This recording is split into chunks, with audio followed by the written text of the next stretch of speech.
지금 현재 윤석열 대통령 탄핵 배지를 달고 근무를 섰던 홈플러스 노조가 발칵 뒤집어졌습니다. 이재명 정부에 항의하며 무기한 단식, 삼보 일배 투쟁까지 정성찬TV 좋아요, 구독, 알림은 큰 힘이 되겠습니다. 자, 2025년 2월 4일 기사입니다. 홈플러스 직원들이 윤석열 대통령 탄핵을 촉구하는 배지를 달고 근무하자 윤 대통령 지지자들이 신상 털기에 나서 논란이 일고 있습니다. 정치적 자유가 보장돼야 한다는 의견도 있지만 사전 승인 없이 매장 내 정치적 입장을 담은 부착물 착용을 금지하는 회사도 있는 만큼 이 논란은 일파만파 확대되고 있습니다. 홈플러스 노조는 온라인 좌표 찍기에 법적 대응을 예고했습니다. 홈플러스 노조는 2024년 12월부터 윤석열 탄핵이라고 적힌 둥근 배지를 근무복 가슴 위치에 부착한 채 근무하는 배지 시위에 돌입했습니다. 이런 사실이 알려지자 DC인사이드, 국민의힘, 갤러리 등 윤 대통령을 지지하는 온라인 커뮤니티를 중심으로 각 홈플러스 마트에 항의 전화를 하도록 요청하거나 항의 전화를 했음을 인증하는 글이 수백 건 이상 잇따라 올라오고 있습니다. 한 작성자는 관련된 직원들을 다 자르기 전까지 불매 운동을 계속하겠다며 항의 전화도 계속해서 관련 직원들을 언제 해고하느냐고 계속 따져야겠다라고 썼습니다. 배지를 착용한 마트 노동자의 얼굴 사진과 매장 전화번호 공개 등 이른바 좌표 찍기도 빠르게 퍼지고 있습니다. 한 매장에서는 부정선거 망토를 걸친 윤 대통령 지지자가 돌아다니며 직접 배지를 착용한 홈플러스 노동자를 색출하려 하기도 한 것으로 전해졌습니다. 배준경 홈플러스 노조 조직국장은 노조 간부의 신상 정보를 캐낸 뒤 매장 고객센터에 전화해 이곳에 근무하는 것이 맞느냐는 식으로 물어봤다는 제보가 지속적으로 오고 있다며 많은 조합원들이 불안해하고 있다고 전했습니다. 본사 고객센터나 현장에서도 소비자 항의가 이어지자 일부 마트는 배지 시위에 동참한 이들에게 사내에서 정치 활동을 중단해달라, 유니폼에 불필요한 부착물을 붙이고 근무하지 말아달라는 취지의 경고장을 보낸 것으로 알려졌습니다. 한 마트 관계자는 근무 시간 외 개인적으로 하는 정치 활동은 물론 자유지만 고객을 상대하는 근무 공간에서 공개적으로 정치 성향을 드러내는 행위는 금하고 있다고 전했습니다. 앞서 이들은 2024년 12월 13일 서울 강서구 홈플러스 본사 앞에서 1만 마트 노조 조합원 윤석열 탄핵 버튼 부착 선포 기자회견을 열고 일상에서부터 탄핵 운동을 시작할 것이라고 밝혔습니다. 이들은 윤 대통령이 의무 휴업을 무력화시켰다며 우리의 일요일을 빼앗아갔다고 토로했습니다. 자, 여러분 이제 직접 보시겠습니다. 당시에 우리 국민들 난리가 났었죠. 자, 보세요, 여러분. 도대체 홈플러스 노조가 정신이 있는 자들입니까? 저는 이때도 제 집 주변에 있는 홈플러스에 가서 강력하게 항의한 적이 있습니다. 사실상 이때부터 홈플러스의 위기는 현실화되었지요. 윤석열 탄핵 버튼 달기에 함께 합시다. 이뿐이겠습니까? 1만 마트노조 조합원 윤석열 탄핵 버튼 기자회견. 그러니 무엇을 의미하는 것이겠습니까?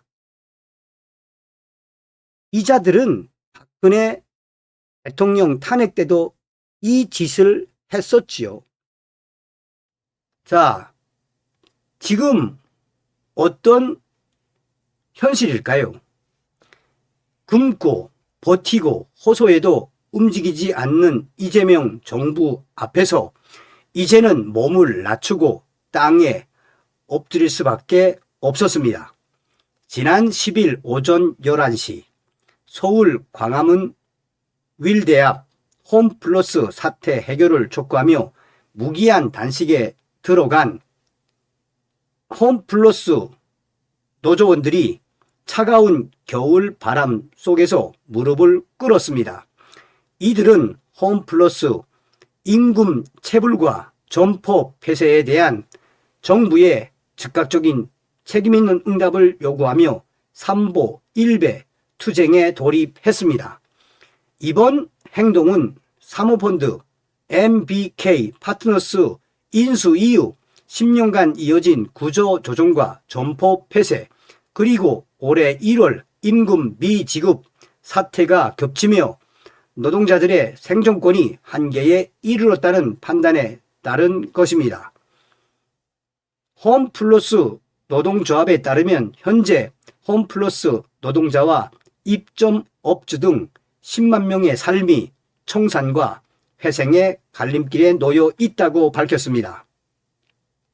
취지 발언에 나선 홈플러스 노동조합 강우철 위원장은 임금 체불과 이재명 정부의 책임을 정면으로 지적했습니다.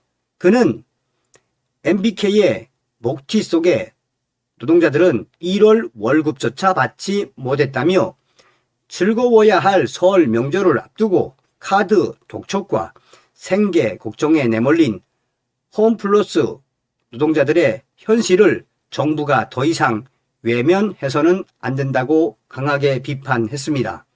이어 정부가 즉시 나서 임금 체불을 해결하고 홈플러스 정상화 방안을 제시해야 한다며 부도덕한 투기 자본을 규제하고 처벌하는 것이 국가의 역할이라고 강조했습니다. 정부의 침묵에 대한 비판은 더욱 거셌습니다. 정민영 홈플러스 노조 사무처장은 아사 단식으로 상한 몸이 회복되기도 전에 벌써 세 번째 단식에 들어갔다라며 병원에 찾아와 해결을 약속했던 정치인들은 지금 다 어디에 있느냐라고 맹비판을 쏟아냈습니다. 정 사무처장은 10만 노동자와 수십만 명의 생존권이 달린 문제를 방관하는 이재명 정부는 책임을 피할 수 없다며 이 상태가 계속된다면 서비스 연맹을 넘어 민주노총 전체의 투쟁으로 이어질 것이라고 밝혔습니다. 현장의 절박함은 점포 폐쇄를 앞둔 노동자의 증언에서 그대로 드러났습니다. 손상희 홈플러스 노조 수석 지부장은 23년간 일해온 울산 남구점이 오늘자로 문을 닫는다며 동료들은 1시간 넘게 이동해야 하는 점포로 쫓기듯 가거나 전혀 다른 부서로 옮겨야 하는 충격적인 상황에 밤잠을 설치고 있다고 전했습니다. 그는 1월 월급이 밀리고 4대 보험료까지 미납돼 전세 대출 연장조차 걱정해야 하는 처지라며 아이 학원비와 부모님 요양비를 생각하면 하루하루가 막막하다고 말했습니다. 기자회견문을 낭독한 안수용 홈플러스 노조 지부장은 회생 절차 종료까지 남은 시간은 한 달도 채 되지 않는다라며 이재명 정부가 침묵을 거두고 책임있는 결단을 내놓을 때까지 무기한 단식과 삼보 일배 투쟁을 멈추지 않겠다라고 밝혔습니다. 노조는 설 연휴 직전인 2월 13일까지 매일 오전 11시 광화문 일대에서 삼보 일배 투쟁을 이어갈 계획입니다. 무기한 단식 8일차를 맞은 노동자들은 이날 기자회견을 마친 뒤 농성장까지 이어지는 첫 삼보 일배 행진에 나섰습니다. 차가운 아스팔트 위에 몸을 낮춘 느린 걸음마다 설을 앞두고 생존의 벼랑에 선 노동자들의 절박함이 고스란히 담겼습니다. 자, 보십시오, 여러분. 자업자득 아니겠습니까? 자업자득. 누가 이렇게 홈플러스를 만든 것입니까? 이렇게 이제 삼보일배 이재명 정부를 향한 강력한 단식 투쟁, 이게 먹히겠습니까? 홈플러스의 가장 중요한 핵심은 무엇입니까? 한마디로 부실하다라는 거 아닙니까? 여기에 앞서도 말씀을 해드렸습니다만 윤석열 탄핵 이 배지를 달고 군무를 한 이후에 우리 국민들은 홈플러스를 박살을 냈었지요. 다음 시간에 뵙겠습니다. 멸공.